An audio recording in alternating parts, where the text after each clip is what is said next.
ఒక దగ్గర బాలికల హాస్టల్లో అయితే వాళ్ళు మస్తు బాధపడుతున్నారంట. వాళ్ళు ఎందుకు గట్ల బాధపడుతున్నారంటే చదువుకునే పిల్లగాండ్ల మేము మాతోటి కాలు పట్టించుకుంటా వెట్టి సాకిరి చేస్తే మేము గిట్లా ఊరుకోము అని ఆ ఆందోళన పోతున్నారు.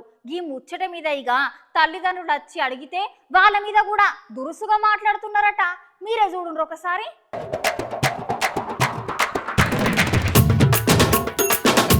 పాపముల్ల చదువు చెప్పే పంతులమ్మలే గిట్లా చేస్తే ఎట్లా చెప్పుండ్రి. అయినా గంటల చదువుకునే బాలికలకు వెట్టి చాకరి చేస్తే వాళ్ళ చదువుకునే పిల్లగాండ్లు కదా, ఎందుకు చేస్తారు చెప్పుర్రి. విద్యార్థులకు మంచి విద్యాబుద్ధులు చెప్పే ఉపాధ్యాయులు గిట్లా చేస్తారా అనుల్లా. అయితే ఈ ముచ్చట ఎక్కడ జరిగిందంటే అల్లూరు జిల్లా మారేడుమిల్లిలో జరిగింది. అయితే మారేడుమిల్లి మండలం పొద్దులూరు ఆశ్రమ బాలికల ప్రాథమిక ఉన్నత పాఠశాల ఉన్నది కదా, దానిలో చదువుకునే విద్యార్థులను ఏఎస్ఎం రామలక్ష్మి గట్లనే గంటల పనిచేసే వార్డెన్ మంగమ్మ మస్తుగానం వాళ్ళ మీద వేధింపులు చేసుకుంటా అనరాలు మాటలు అనుకుంటా జైలు కూడా చేసుకున్నారంట. ఇప్పుడు ఆలస్యంగా అందరికీ తెలిసింది.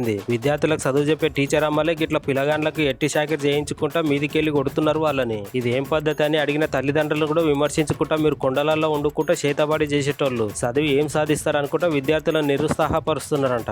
అక్కడ పనిచేసే టీచర్ అమ్మ గట్లనే అసభ్యకరమైన పదజాలంతో వాళ్ళని అనరాని మాటలు అంటున్నదంట.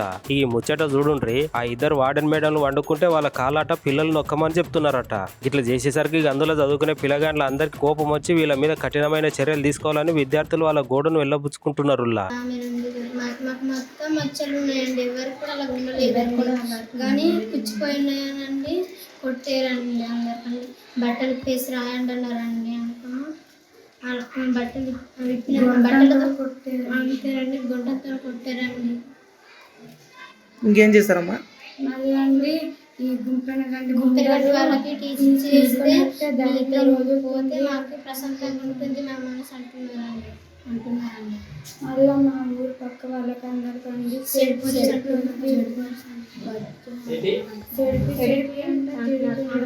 అలాగే ఎవరు తిట్టారు మీకు? నర్సమేడం గారండి. నర్సమేడం గారా? వాళ్ళ బట్టలు మీ చేతి తీస్తారా? మళ్ళీ చేయకపోతుంది. మేమైతే చిన్నప్పుడు చేసేవాళ్ళం, మా టీచర్స్ కింద చేసేవాళ్ళం. మీరు మా కింద పని చేయడానికి అలా అవుతున్నారేంటి? 8 వరకు చదువుకుంటుండే సడన్ టైంకి చికెన్ చిన్న వరకు పాలు తాగడం సడన్ టైం ఇప్పుడు దాకా ఏం చేస్తున్నారు పిల్లలు అంటారండి. చదువుతుండేమంటే ఏం చదువుతున్నారు, గొప్ప చదువులు చదువుతున్నారు మనం తిడతారండి.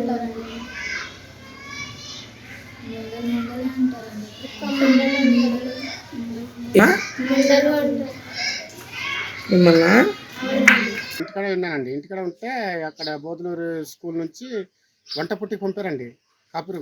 కాపురు తీసుకురమ్మనేసి ఇచ్చంగా తీసుకొని రమ్మంటే ఎందువల్ల ఏటి కారణం వల్ల తీసుకొని రమ్మన్నారండి. ఏటిది పద్ధతి ఏటి చెప్పండి అనేసి అంటే చెప్పలేదండి. ఆ వంట పుట్టి కూడా చెప్పలేని ఏడల కూడా మళ్ళీ వెళ్ళానండి మేము మా ఆవిడతోటి. బోధలూరు వెళ్ళిన తర్వాత ఏటిరా ఏంటి ఇలా ఉంటుంది అనమానంటే లేదు నైనా మీరు తీసుకున్న ఫోన్లకి నేను ఆ లోనకి అక్కడికి వెళ్ళి ఇలా వచ్చేప్పటికలాగే నాకు ఇలా కొట్టేసిన తర్వాత ఇలా బయటకు ఉరికి పెద్దనాన్న వాళ్ళ దగ్గరికి వెళ్తే అలా తీసుకుని వచ్చి మళ్ళీ కుట్టడానికి వస్తున్నా, ఇంకా నేను ఇంటికి వెళ్ళిపోతున్నాను అనేసి గట్టిగా అంతా టీజీ ఇచ్చేసి పంపించేస్తామనేసి చెప్పానండి. ఇక అంటే మీ అమ్మాయి కుట్టడం వలన ఆ అమ్మాయి అక్కడ ఉండట్లేదండి. నేను చెప్పానండి, మళ్ళీ పోయి చెప్పి ఇక బతుములాడి ఉండురా ఈ 2 నెలలనే చదువు అనేసి చెప్పానండి, సెలవుల దాకా అనేసి. ఆయన కానీ ఇంత టార్చర్కి తట్టుకోలేనా, నేను చాలా గట్టిగా కుడుతున్నారు అనేసి ఇంకా నా వెంటనే వచ్చేసేదండి.